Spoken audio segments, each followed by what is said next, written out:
¿Cómo están, amigos? Bienvenidos a un nuevo programa de Salud TV, un programa que está dirigido para todas aquellas personas que quieren conocer un poco más acerca de las diferentes patologías que pueden aparecer en el cuerpo humano. En el programa del día de hoy, temas muy interesantes a tratar y sobre todo con gente que la verdad vale la pena conocer. Vamos a empezar hablando de él. Él se llama Mario Díaz, es kinesiólogo. Hace muy poco se recibió luego de lucharla bastante para poder conseguir su gran objetivo, que es profesionalizar justamente sus ganas de ayudar a la gente. Ha diseñado una máscara que tiene ciertas particularidades que él mismo la va a contar.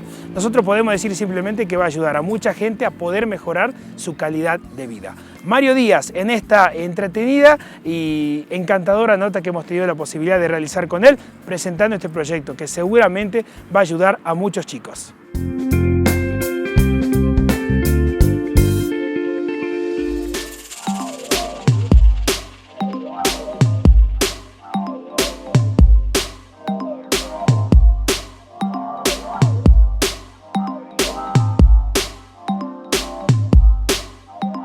Me llevó mucho tiempo porque, bueno, yo trabajaba en una estación de servicio en el horario nocturno de 23 a 7 y bueno, tengo familia y obligaciones y también estudiar a la tarde implicaba dormir menos y después las prácticas, ¿no? Fue un camino difícil, se me notaba a veces, me decían mis compañeros que se me notaba cansado, pero pudimos, digamos.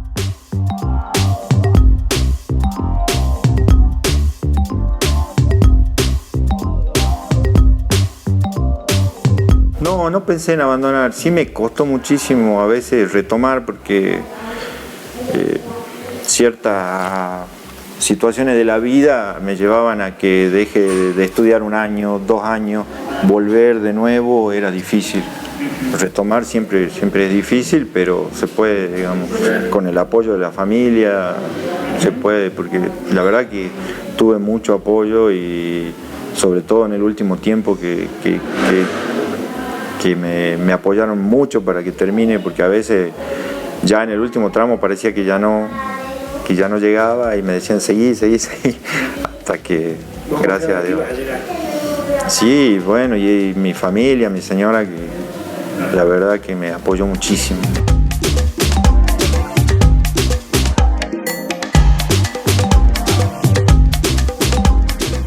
Una máscara 3D que es un dispositivo para el tratamiento de presoterapia, para tratar cicatrices hipertróficas y queloides. Las cicatrices hipertróficas y queloides son cicatrices abultadas, que es un desorden en la cicatrización, un desbalance entre la proliferación y la degradación del colágeno, que la forma de tratar es con presoterapia. Desde los años 70 se presiona la cicatriz para que disminuya la irrigación sanguínea, con eso disminuye el metabolismo y aumenta la degradación, entonces así la aplanamos.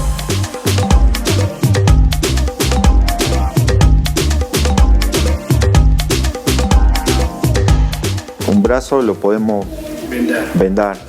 En la cara tenemos la dificultad del relieve, ¿no es cierto? El relieve del rostro, la nariz, los ojos. Sí.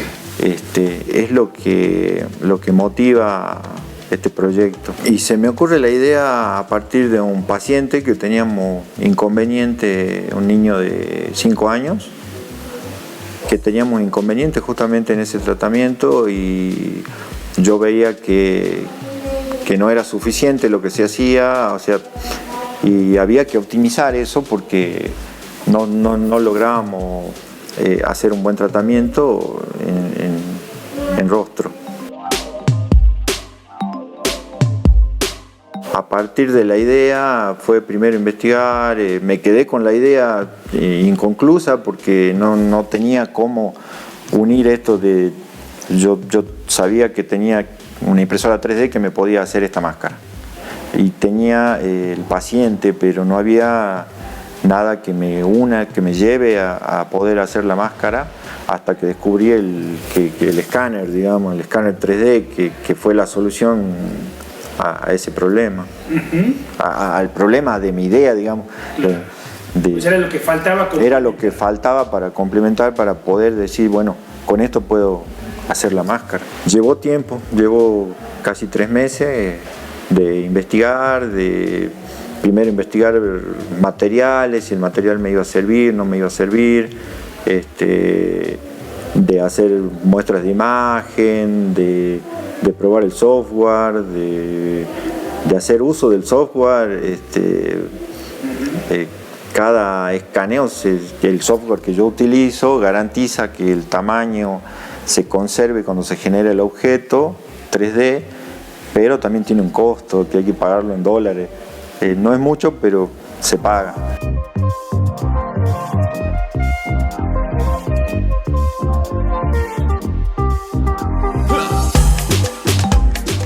Así las pruebas, generando, me tuve que contactar con la gente de Canadá, con los desarrolladores del software, para que ellos, es un software que se utiliza en órtesis y prótesis y no está hecho para esto.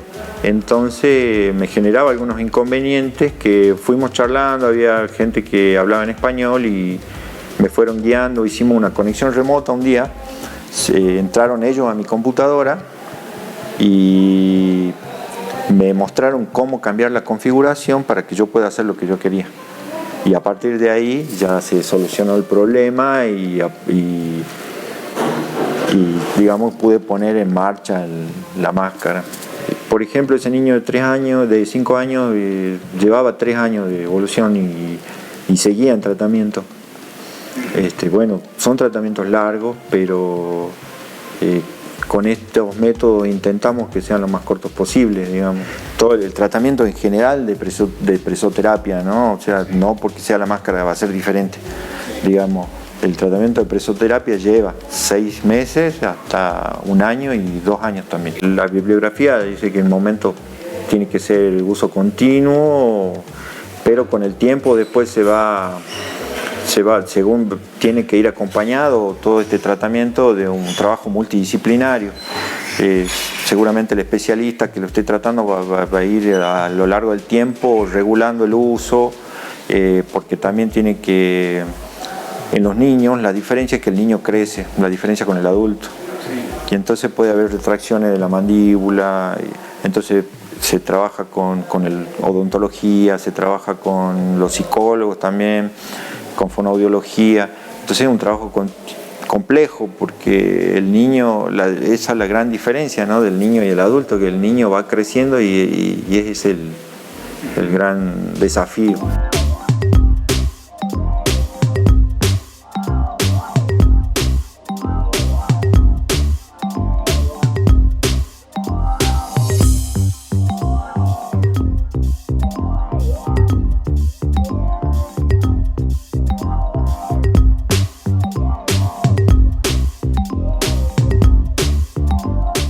Momento, amigos, de hablar de la gastritis, algo que seguramente muchas personas lo han sufrido, lo han sentido nombrar, ese malestar permanente justamente en la boca del estómago. ¿Por qué está producido? ¿A qué se relaciona directamente? La licenciada Débora Ávila hace referencia a este tema.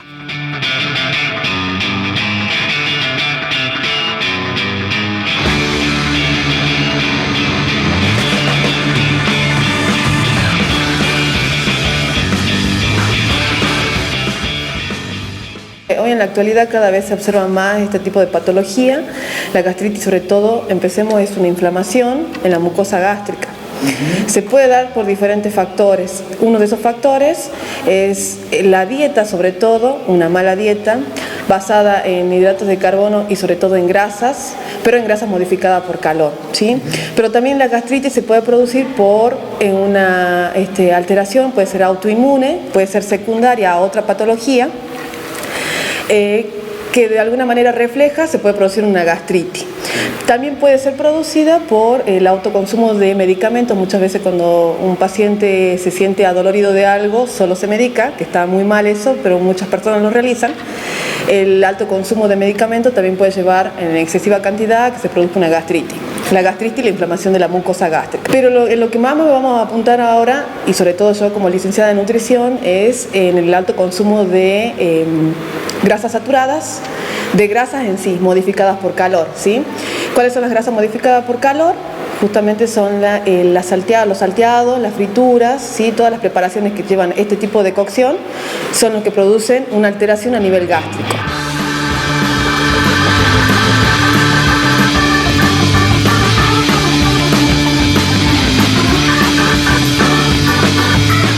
La gastritis, los síntomas más principales son náuseas, vómitos, dolor en el epigastrio, o sea, dolor en la boca del estómago, que muchas veces ese dolor se irradia incluso hasta la espalda.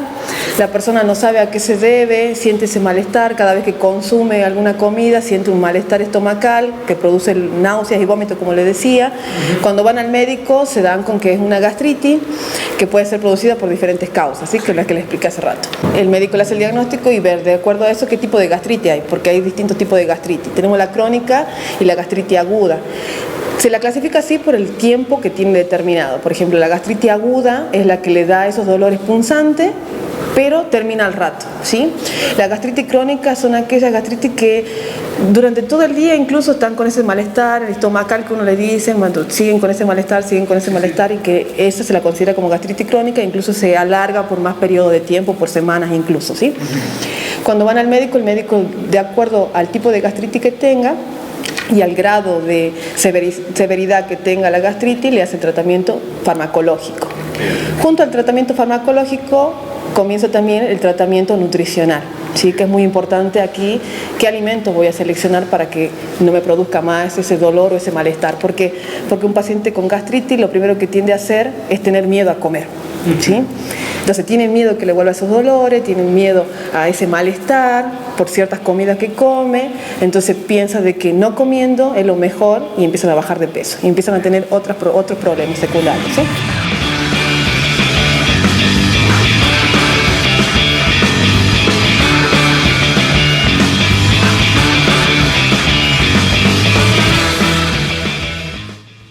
Cuando una persona tiene gastritis sí puede consumir, pero ¿cuáles son los ítems que hay que tener en cuenta? ¿Sí?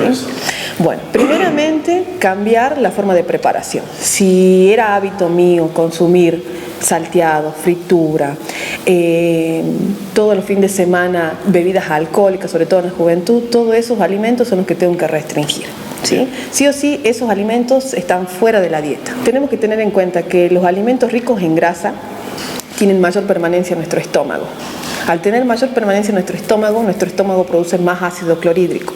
Al producir más ácido clorhídrico, nuestro estómago daña más la mucosa del estómago, ¿sí?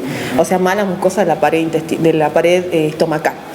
Produce nuevamente un daño y ese malestar. Entonces, ¿qué alimentos vamos a seleccionar? En un primer momento, cuando es un ataque muy fuerte, el agudo que le decimos sobre todo nosotros, lo que tenemos que hacer es seleccionar aquellos alimentos libres de grasa, ¿sí? O sea, todos los alimentos deslactosados, en el caso de la leche, por ejemplo, desnatado, que tengan bajo contenido en grasa, ¿sí?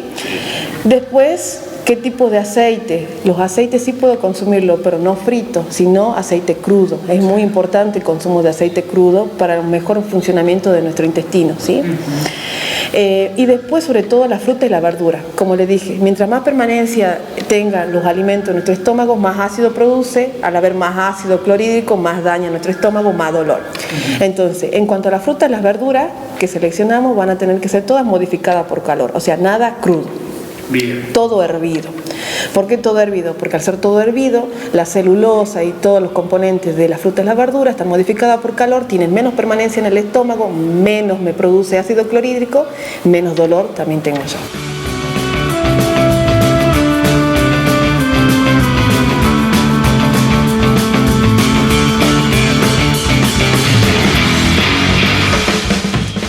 Con tratamiento farmacológico y con tratamiento nutricional no es que desaparece, sino que se controla, ¿sí? Ahora, en el caso de que hay algunas gastritis que sí son muy graves, que ya el médico sí o sí tiene que hacer otro tipo de tratamiento, ¿sí? Que por ahí muchas veces ni con el cuidado nutricional no llega a abarcar toda la complejidad de esa gastritis.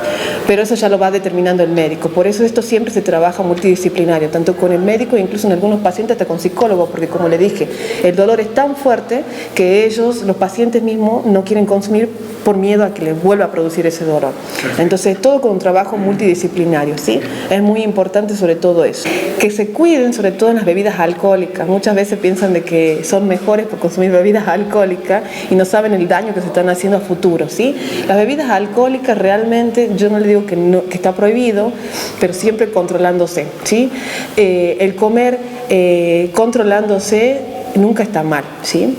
Siempre, de hecho, es lo mejor, lo más recomendable. Comer en cantidades excesivas o beber en cantidades excesivas, eso es lo que nos produce mal. No tan solamente, en este caso, al estómago, sino a todo nuestro organismo, ¿sí? Entonces, el hecho es de que cuando sientan estos tipos de sintomatología, dolor, náusea, vómito, lo primero no medicarse, sino ir a un médico para que le hagan un diagnóstico. De acuerdo, teniendo el diagnóstico, el médico le va a decir qué tratamiento farmacológico y comenzamos con el tratamiento nutricional.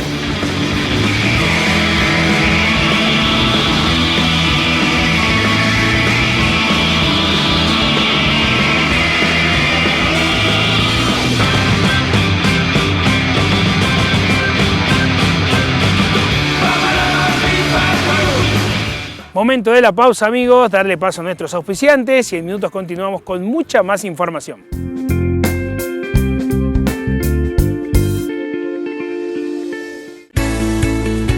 Flash, publicidad dinámica en la vía pública. Las mejores pantallas LED de Salta en las mejores ubicaciones. Avenida Arenales, esquina Sarmiento, Avenida Jujuy al 700, Avenida Bicentenario y Entre Ríos y en la terminal de ómnibus. Cubrimos más del 70% de la circulación de los vehículos en la ciudad. Flash, publicidad.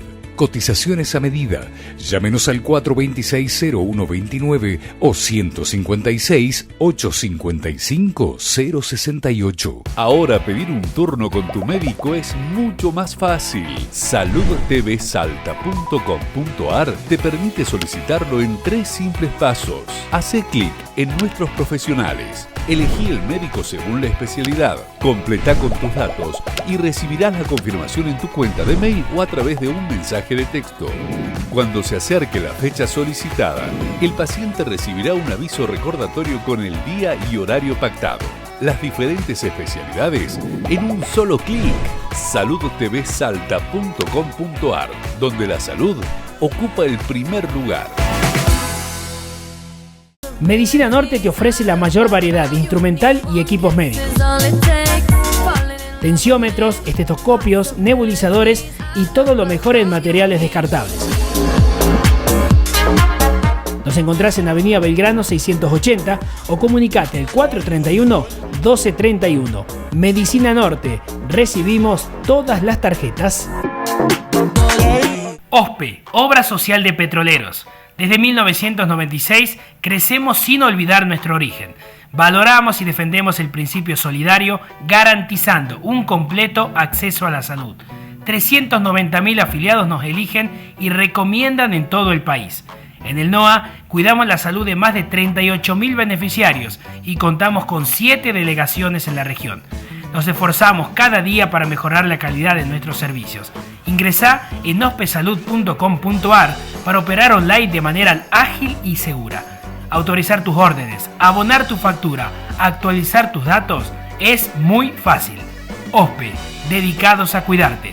Superintendencia de Servicios de Salud, 0800-222-72583, www.argentina.gov.ar/salud.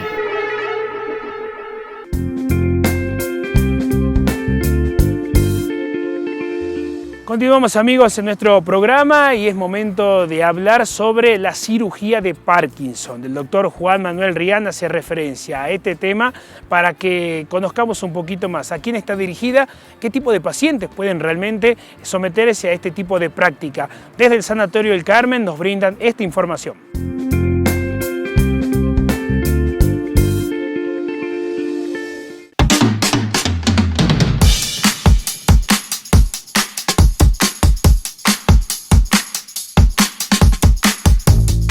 Es un tratamiento que se hace no a cualquier paciente que tiene Parkinson, sino a un paciente con Parkinson con un buen diagnóstico de enfermedad primaria, sí, que no tiene ya una calidad de vida aceptable con la medicación, es decir, responde todavía a la medicación, pero sin embargo esto no le alcanza y está con dosis máximas y aún así los síntomas le impiden continuar con su vida normal, o bien cuando esta medicación le genera reacciones adversas y entonces impide que pueda tomar la medicación.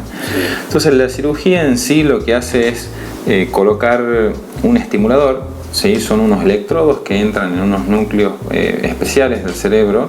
Hay 2 dianas posibles, 3 dianas en realidad, pero son 2 las que más se usan. Y ahí este estimulador pasa corriente. Y esa corriente alrededor del estimulador hace que las neuronas no descarguen, no tengan el estímulo. ¿Sí? Y eso mejora los síntomas. No es una cura para la enfermedad, pero sí mejora los síntomas y mejora la calidad de vida.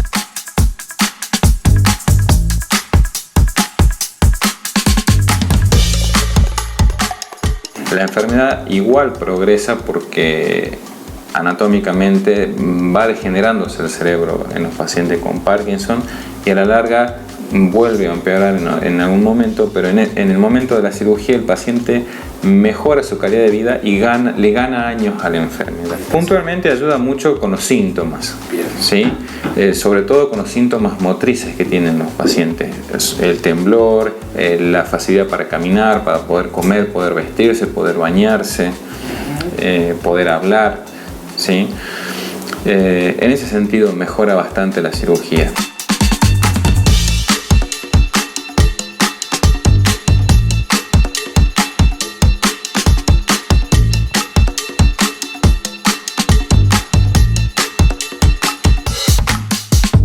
El equipo se coloca en quirófano y después se lo prende en general pasado por lo menos 3 semanas de la cirugía, porque si no uno confunde cuál es el efecto de la microlesión que se hace por la colocación de estos electrodos con el efecto de la estimulación que uno está programando, porque una vez que se coloca, como son en realidad microelectrodos, ¿sí?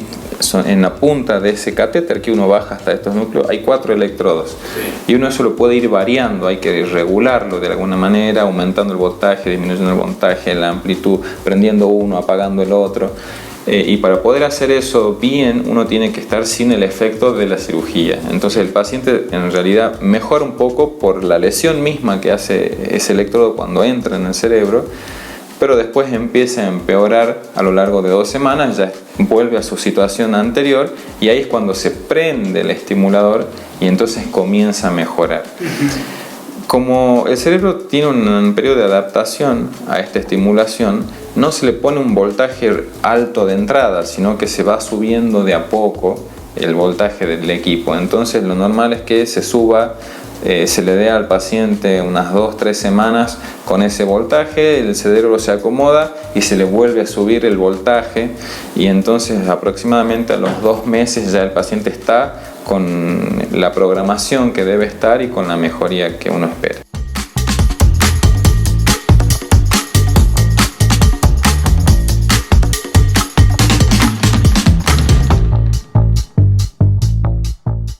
Al ser una cirugía sobre el cerebro, al introducir cosas en el cerebro, hay un riesgo que es muy menor, pero que existe, de que haya una infección o de que haya una hemorragia también. ¿Sí?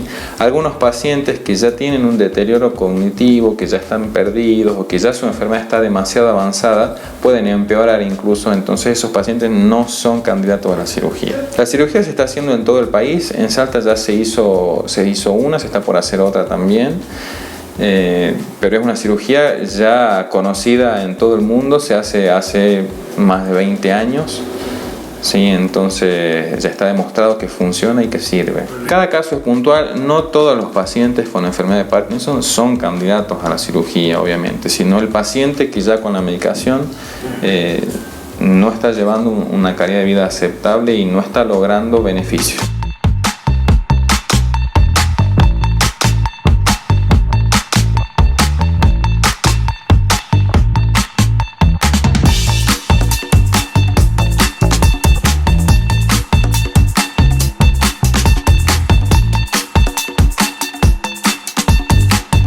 Ahora, amigos, vamos a compartir con ustedes una entrevista con un tema bastante particular. ¿Alguna vez han sentido nombrar sobre la alimentación cognitiva? Es un término a lo mejor poco frecuente, pero es un término muy utilizado en otras partes del mundo. Son alimentos que están relacionados directamente a fortalecer nuestro cerebro. Un tema muy interesante que hace referencia a la licenciada Fátima Ávila Cesano en la siguiente entrevista.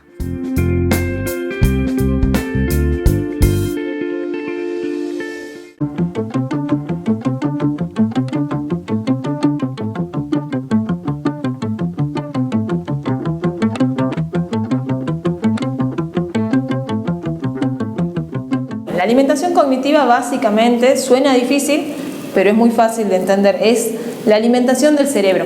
Es alimentar al cerebro con los alimentos que nosotros estamos consumiendo normalmente. Alimentar al cerebro, alimentar las emociones y por ende alimentar a la inteligencia que nosotros podemos generar con nuestro cerebro.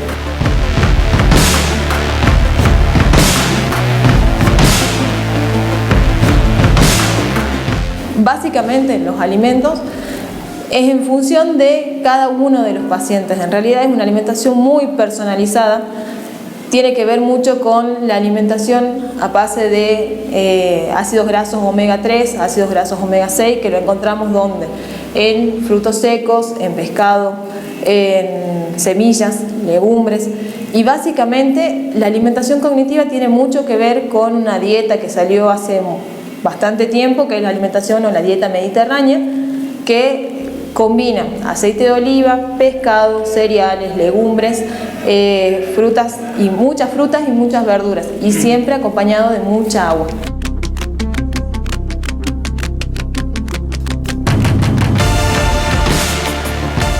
Están demostrando que en la cognición o en la inteligencia o en la parte cognitiva influye mucho la hidratación. Nosotros siempre lo asociamos solamente con los alimentos o solamente con un estímulo externo, como puede ser alguna situación de estrés que nos lleva a nosotros a tomar alguna decisión, y muchas veces nosotros con la alimentación podemos orientar muchas de esas decisiones o podemos orientar las reacciones que podemos llevar a realizar con esa alimentación.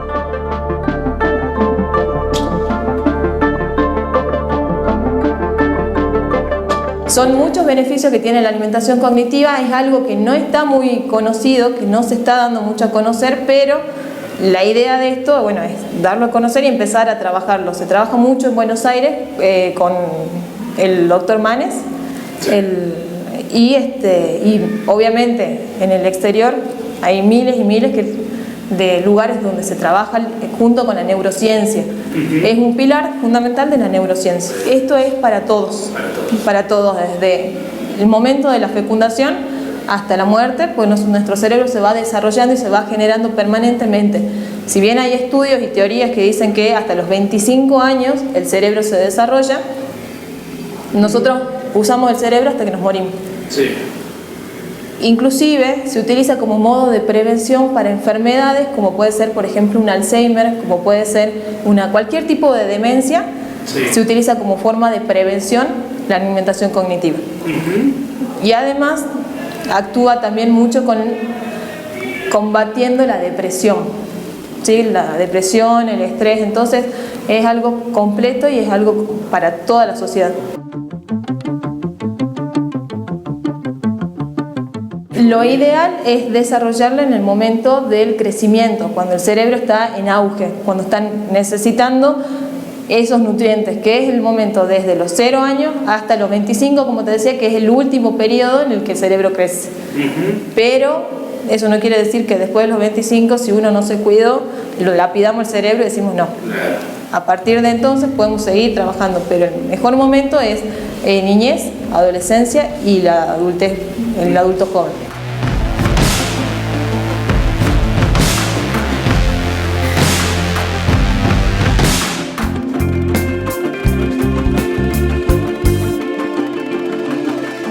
Llegamos al final, amigos, como siempre un placer haber compartido con ustedes este programa, agradecerle a la gente de Maximiano como siempre que nos viste de una manera muy elegante, recordarles que nos pueden seguir a través de nuestras redes sociales, Facebook, Instagram y nuestro canal YouTube y para todo el interior de la provincia a través de la red Aztec. Recordarles que pueden solicitar un turno con el profesional que están necesitando ingresando a www.saludtvsalta.com.ar. Nos encontramos la próxima semana para compartir un nuevo programa.